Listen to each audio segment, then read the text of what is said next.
Creators कैसे हैं आप लोग। तो आज हम लोग जानने वाले हैं शुष्क धुलाई होती है वो क्या होती है, ड्राई क्लीनिंग क्या होती है। तो आज हम लोग अपना जो चैप्टर है उसमें क्या पढ़ेंगे, शुष्क धुलाई को पढ़ेंगे। तो आइए स्टार्ट करते समझते हैं कि जो ड्राई क्लीनिंग होती है वो क्या होती है, साथ ही किस प्रकार की जाती है, किस प्रकार के कपड़ों पर होती है।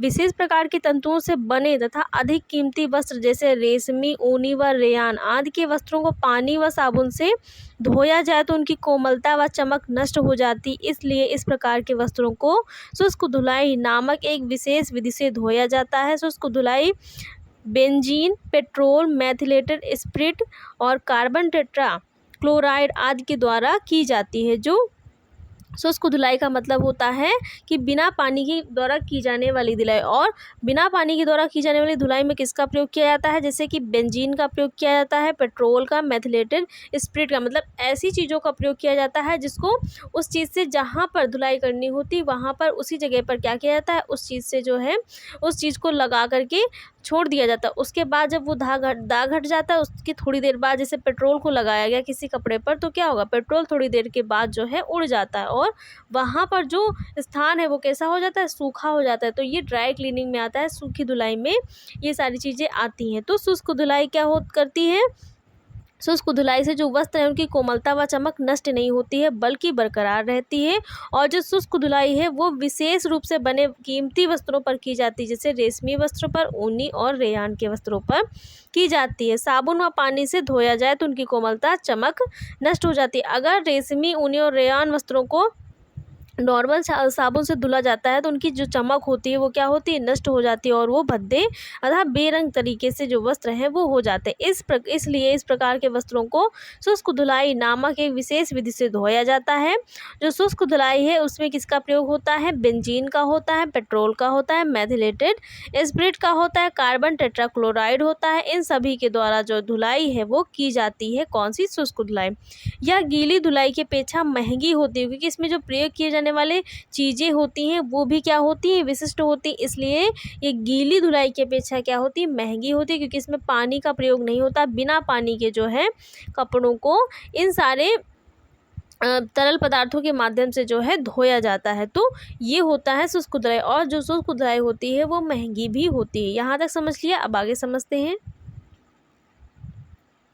आज समझते हैं कि जो शुष्क धुलाई है उसकी विधियां कौन कौन सी है, किन किन विधियों का उपयोग करके जो शुष्क धुलाई है उसको किया जाता है। पहली विधि है ड्राई क्लीनिंग पंप विधि। कौन सी है, ड्राई क्लीनिंग पंप विधि। दूसरी है स्पंज विधि।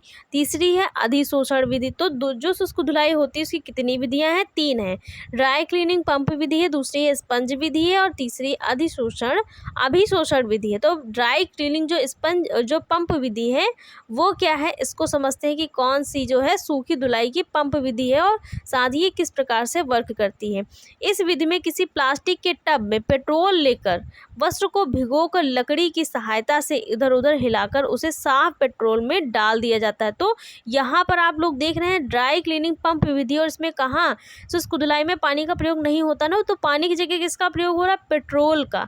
पहले क्या किया जाएगा, कपड़े को प्लास्टिक के टब में पेट्रोल भरकर उसमें डाला जाता है और उसे डाल करके जो है लकड़ी से चारों तरफ जो है घुमा दिया जाता है जिससे चारों तरफ जो है पेट्रोल उसके लग जाए। उसके बाद उस कपड़े को निकाल करके उसे दूसरे टब में, साफ पेट्रोल वाले टब में डाल दिया जाता है।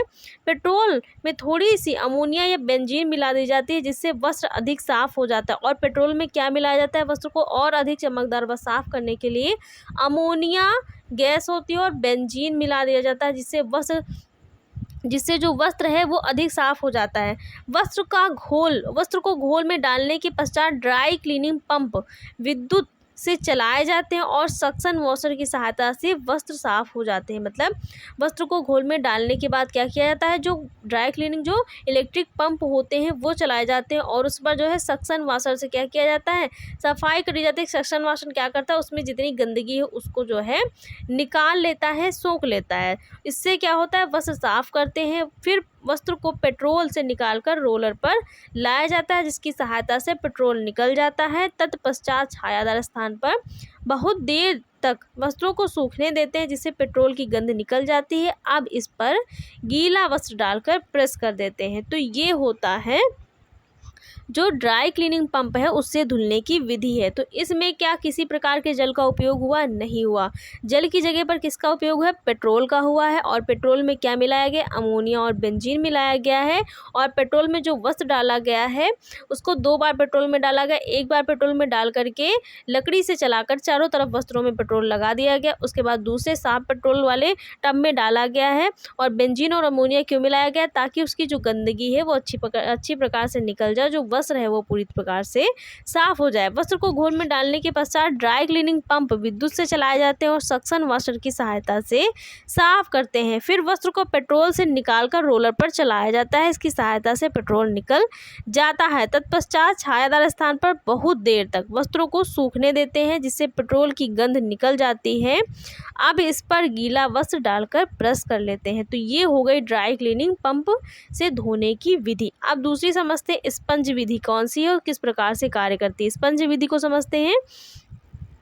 इस विधि के द्वारा कपड़ों के कॉलर, कंधे, कफ, साड़ी के किनारे आदि साफ किए जाते हैं। इस विधि में एक बर्तन में वसा का घोल लेते हैं। फिर उस घोल को रुई में लेकर गंदे स्थानों पर लगाकर स्पंज की सहायता से रगड़ा जाता है। स्पंज का मतलब होता है एक गोल गोल क्या होता है, एक गोल गोल जाली नुमा क्या होता है, एक जो स्पंज होता है सूखने वाला, उसमें क्या किया जाता है, उससे जो कॉलर, कफ और कंधे और साथ ही साड़ी के किनारे होते हैं वो साफ किए जाते हैं। इस विधि में बर्तन में क्या एक वसा का घोल बनाया जाता है। वसा का जो घोल होता है लिक्विड सॉल्यूशन वो बनाया जाता है।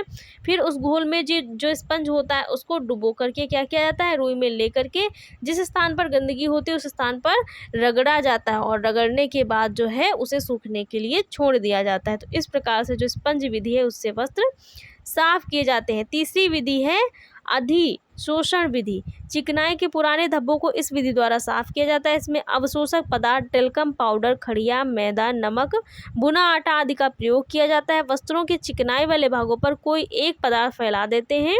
यह पदार्थ कपड़ों से चिकनाई अवशोषित कर लेता है। फिर ब्रश की सहायता से साफ कर दिया जाता है। अधिशोषण विधि द्वारा अधिक गंदे वस्त्रों की धुलाई की जाती है। अधिशोषण विधि में क्या होता है, अधिशोषण विधि में किसका प्रयोग किया जाता है? ऐसे चीज़ों का प्रयोग किया जाता है जो दाग और धब्बे की गंदगी को क्या कर ले, अपने में अवशोषित कर लेते हैं। तो इसमें अवशोषक पदार्थ का प्रयोग किया जाता है। और कौन से पदार्थ जो होते हैं, टेल्कम पाउडर हो गया, खड़िया हो गया, मैदा हो गया, नमक हो गया, भुना आटा, इन सब का प्रयोग किया जाता है। और कहाँ पर किया जाता है? चिकनाई वाले दाग। ऐसे दाग जो चिकनाई वाले होते हैं, मान लीजिए आपके कपड़ों पर तेल गिर गया, ग्रीस लग गया और घी गिर गया है, तो इस प्रकार के जो चिकनाई वाले दाग हैं उनको छुड़ाने के लिए टेल्कम पाउडर, खड़िया, मैदा, नमक, भुना आटा, इन सब का प्रयोग किया जाता है। चिकनाई वाले स्थान पर क्या किया जाता है, इनमें से किसी एक चीज़ को क्या करेंगे, मान लीजिए कि टेल्कम पाउडर ले लिया और आपकी ये साड़ी, उसमें क्या गिर गया है, उसमें तेल गिर गया, तो इस वाली जिस स्थान पर गिरा है उस स्थान पर पूरा क्या करेंगे, टेल्कम पाउडर को ऐसे छिड़क देते हैं। फिर क्या करते हैं, छिड़क करने के बाद उसको ऐसे रब कर देते हैं। तो जितनी भी चिकनाई होती, जितना भी तेल का दाग होगा, ये टेल्कम पाउडर सोख लेता है। उसके बाद इसे झाड़ देते हैं। और झाड़ने के लिए किसका प्रयोग करते हैं, ब्रश का प्रयोग करते हैं। झाड़ कर साफ कर देते हैं और जिससे क्या होता है, जो टेल्कम पाउडर होता है वो पूरा तेल के दाग को अपने अंदर अवशोषित कर लेता है। उसको जब झाड़ देते हैं तो वहाँ का दाग पूरा साफ हो जाता है। तो ये होती है अधिशोषण विधि। तो जो विधियाँ हैं शुष्क धुलाई की वो कितनी है, 3 है। ड्राई क्लीनिंग पंप विधि, स्पंज विधि, अधिशोषण विधि, 3 हो गई। यहाँ तक समझ लिया। अब आगे समझते हैं। अब समझते हैं कि ड्राई क्लीनिंग में रखी जाने वाली सावधानियाँ कौन कौन सी हैं। शुष्क धुलाई अगर कर रहे हैं तो कौन कौन सी सावधानियाँ रख सकते हैं।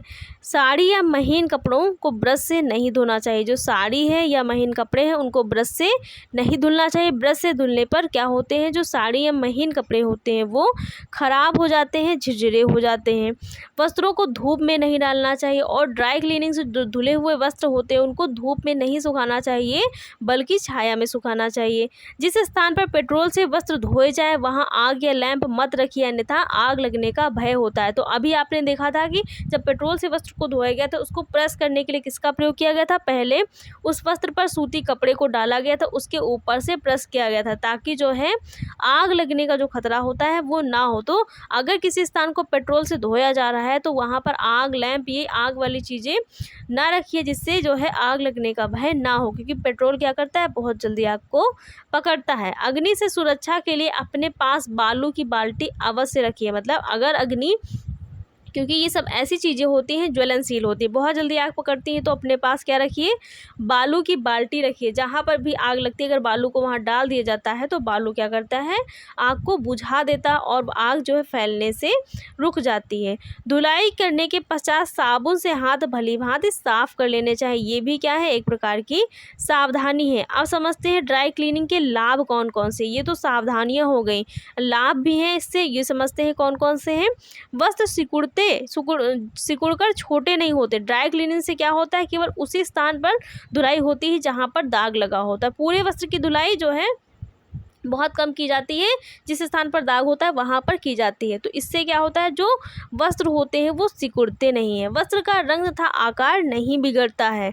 और कच्चे रंग के कपड़े के लिए सूखी धुलाई बहुत उत्तम है, क्योंकि कच्चे रंग के कपड़े क्या करते हैं? पानी में डाला जाता है तो पानी में वो रंग को छोड़ते हैं, और ड्राई क्लीनिंग में पानी का उपयोग ही नहीं किया जाता है, तो उनका जो रंग होता है उसी प्रकार बना रहता है। तो ड्राई क्लीनिंग उनके लिए बहुत ही उपयोगी और महत्वपूर्ण है। कौन से वस्त्रों के लिए? कच्चे रंग के कपड़ों के लिए। जरी, कमख्वाब एवं सलमा सितारे के काम के वस्त्र सूखी धुलाई से वैसे ही चमकदार बने रहते हैं। जो बहुत महंगे और बहुत ही कढ़ाई वाले वस्त्र होते हैं, बहुत महंगे होते हैं, और बहुत ही अच्छे रेशे वाले जो वस्त्र होते हैं उनको सूखी धुलाई से ही धुला जाता है, जिससे जो होता है उनकी जो चमक होती है वो वैसी ही बरकरार रहती है, बनी रहती है, बिल्कुल वस्त्र जो है ख़राब नहीं होते।